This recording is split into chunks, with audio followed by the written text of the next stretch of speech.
Hey syndicates, welcome back to my channel. Today I'm going to be showing you how exactly I create my Traylist for Color series that is popular on TikTok right now. And if you don't know what I'm talking about, you must follow me on TikTok to find out at Chen Designs. But here are some video previews, and basically this series was just a version of a tutorial that I wanted to create as a commercial. Like, what if I filmed it in really high quality, well, really high quality relative to my other videos, and focused on the products and then showed the final look at the very end and smiles a little bit. And these are probably just like 15-second videos, and I've done multiple ones. It started off with cyan in celebration of me getting verified on TikTok, and then I went into red, dark green.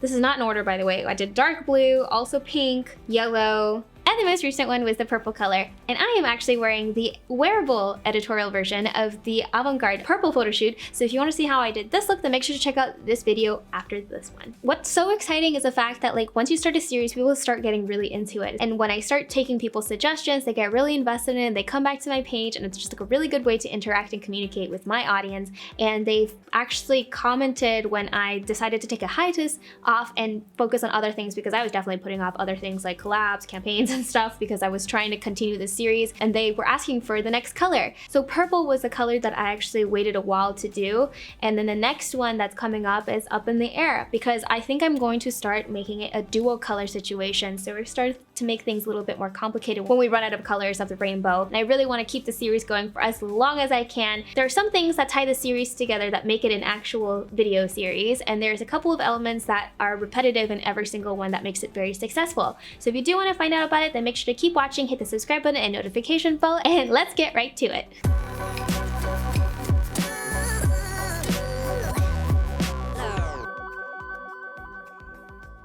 So we can achieve all this in just 5 steps. The first step is just getting your products. Just as you would be doing a tutorial, you're just filming your products separately from you doing the makeup. You're gonna be using the back camera instead of the front camera of your phone in order to make sure that this is super high quality. Whenever I do any like looks, I don't always come in knowing exactly like what colors and what products I'm gonna be using. A lot of my work comes from improvisation, and that's the magic of it. I do plan a lot, but the products that I use tend to be a little bit improvised, because I'm going to use these 4 products. Sometimes I add more, sometimes I take away. So in that case, because there's flexibility in that, I actually film my products at the very end.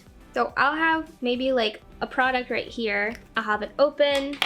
I'll have a dirty brush. Just pretend I use this brush for this. I always film everything on my camera roll. I turn it to video. What I do is I get really up close to the product, like so.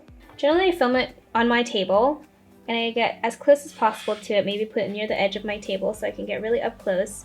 Then what I like to do is take the dirty brush that I was using with this product, and I'll do like a slow dip and turn. I'll do it multiple times. I'm not gonna take a lot of product out, but just enough so it gets on the brush. And sometimes I do it faster and slower, because I know the audio that I'm using is going to be on a slower pace. Then I will probably take a slower sort of dip, and it'll make it look more satisfying.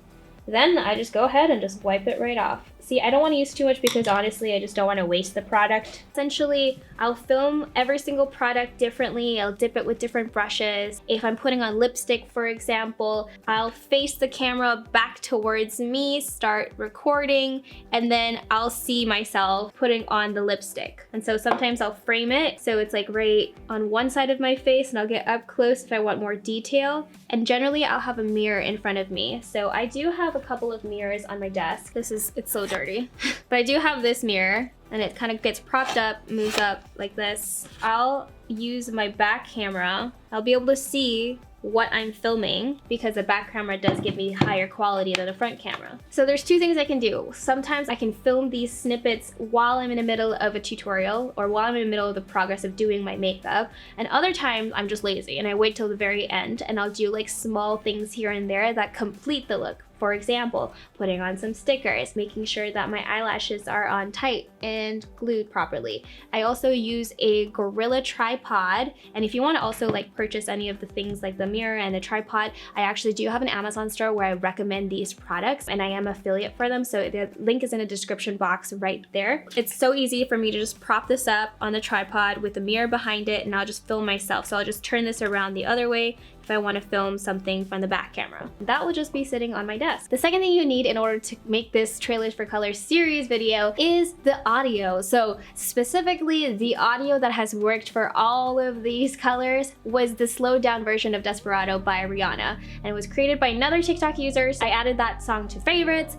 and I will use the song over and over again because it's just so cinematic and it has a big reveal and a big drop. And I'm sure I could probably switch out that song for another one, but when that music comes on, it's an indication that it's part of this series. If you want to start your own series or a series that's similar to this, then you should probably pick an audio that you really like that probably doesn't have any copyright issues so that you can use it over and over and over again. I think there's absolutely nothing wrong with using the same audio because you are using different visuals. It is all part of the same series, and part of the series being successful is the fact that this song is also very successful. Now, the third thing you're going to need is close-ups of your face. Just like how I film the products, I will do close-ups of my face. And so let me elaborate a little bit more on how I actually do that. If you are done with your makeup and you completely forgot to film the progress, I'll probably film everything at this distance from the selfie camera, and then I'll flip it around. So the funny thing I will say, which probably won't happen to other people, is the fact that I have a beauty mark on my face. Obviously, it's very, very obvious. And because I use a selfie camera versus a back camera, it flips mirror image every single time I flip it back and forth. So I actually try to avoid flipping the camera back and forth from selfie to back camera when I'm doing the series so that people stop commenting on the fact they're like, oh my god, is it just me or did the mole move? Oh my god,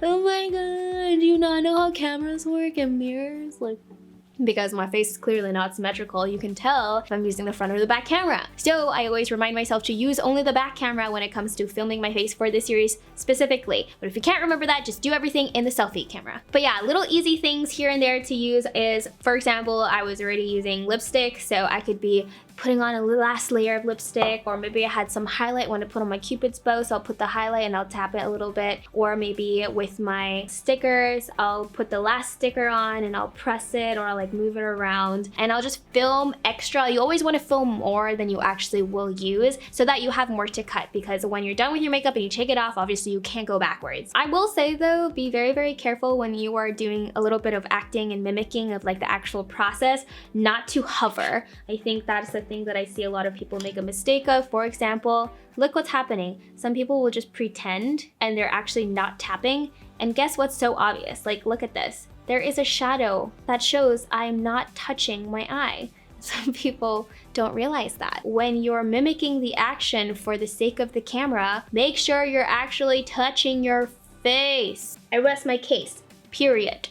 Number 4, you want to have final videos of your face. And this is the main thing. You're going to put your phone at one place with your tripod, and you want this big reveal. So for me, I've done multiple ones. I've had one where I look up, where I whip my face to the camera. The dark blue one was a little bit more creative. I had a hand mirror and I would open it, and I actually had my phone over here and I filmed the reflection of me in the hand mirror for the final reveal, which is, I think, pretty creative in my opinion, but I haven't done that again because it's actually kind of hard. You want to pick your big reveal and like, check me out, look at my final makeup look. And this is the element of surprise, of shock, because the entire time you're seeing snippets, teasing a little bit here and there, you're seeing a little bit of the makeup being put on, you're seeing a little bit of your face drawing, but we don't know what the entire package looks like. So what you want to do is just make people gasp or stop breathing for a second. And that is the shock element that we're going for. People want to go, oh my gosh, wow. And this works really well if you do full face makeup like me instead of like editorial stuff, because it's not as like powerful,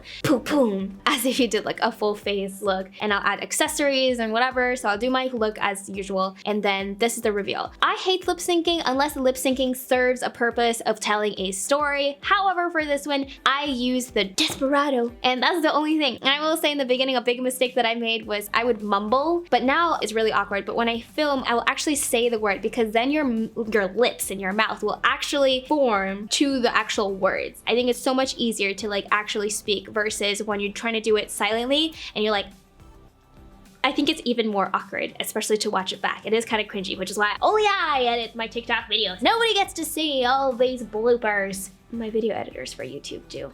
I apologize. scarred you all.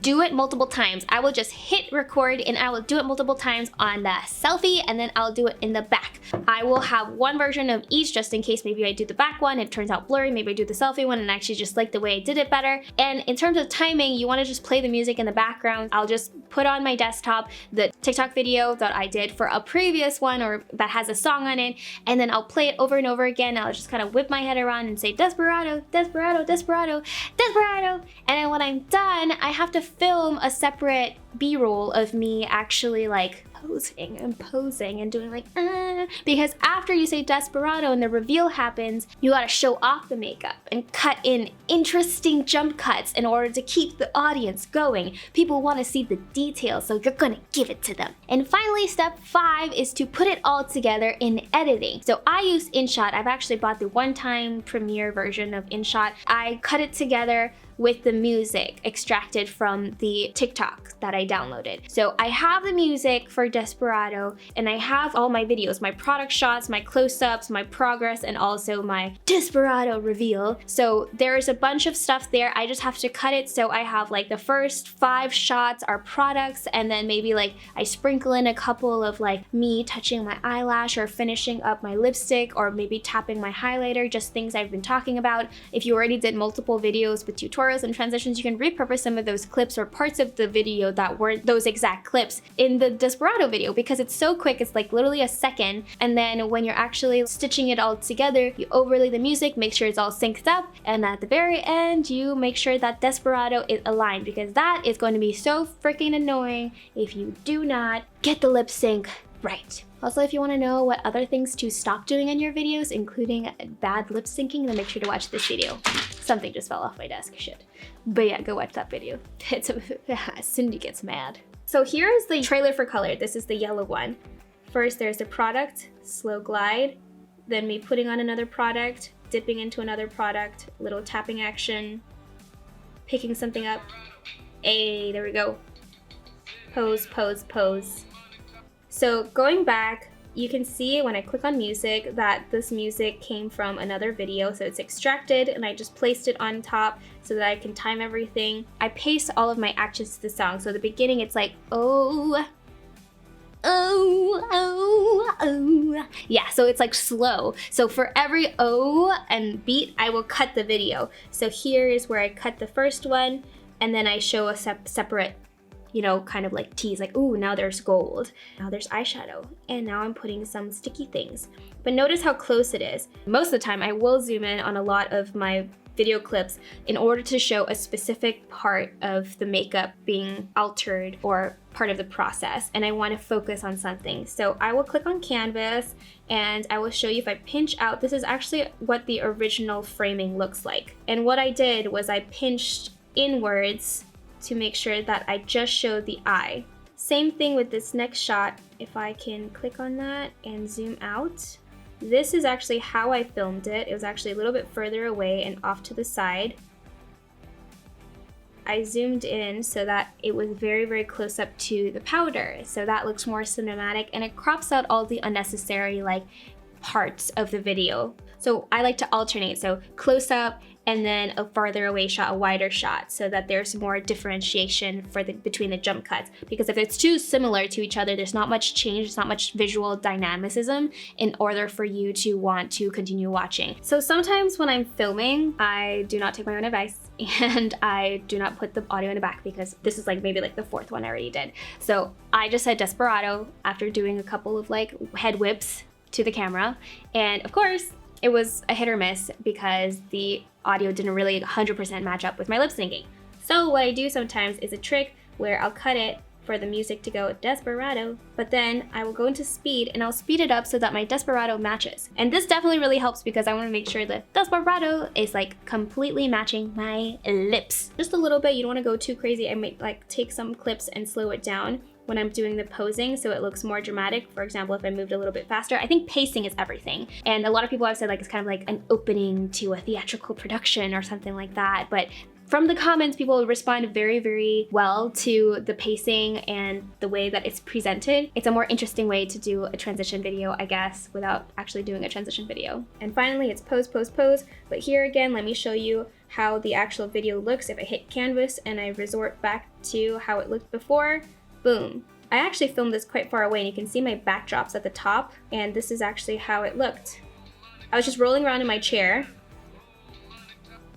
and I had tulle wrapped around my body. So I actually zoomed in so that you could focus just on the makeup and just have a peek of the tulle to match the makeup. Finally, I did add a filter onto this, but if I take away the filter, you can see the original color I've realized was more similar to the yellow that I was going for, but the lighting that I had was absolutely too blue and it was a little bit too late at the end. So in editing, I wanted to adjust it so there was a more cinematic feel to the entire video. So I'm gonna click on this, and here I can actually get rid of the filter. And this is how the original actually looked like. So the original one, you know, the colors are still there, but you can see in my skin that it actually washed out my skin a little bit because of the fact that the lighting was so blue. And the way that my phone camera adjusted was just blow it out, you know, like make it more pale, make me more pale. So I added the contrast back in. And so it wasn't an intense filter or anything, but it did bring out the yellows and it made it tinge orange, which is kind of warmer and nicer to look at. So it brought a little bit more to the background as well. It just made it really match my makeup, which I really appreciated. For this one, I did apply that filter, but for my other videos that were not part of this like Trailers for Colors series, I just kept it the same so you could actually see how the makeup truly looked like. And then you want to export and then you're done. All I do after this is just put it onto TikTok, add the text, Trailers for Colors, part 6, 7, 8, whatever. I put the color name afterwards, so whatever was suggested. If it was pink, it was pink. If it was yellow, I put yellow. Here's a TikTok video with the text on. And then I put the color on there, yellow.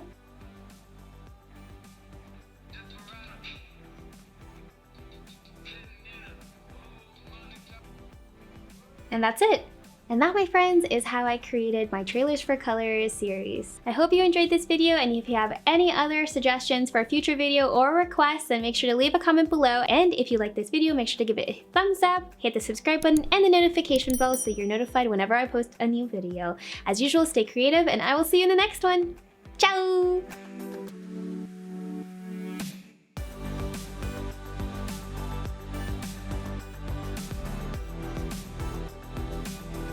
Desperado, sitting in a old Monte Carlo.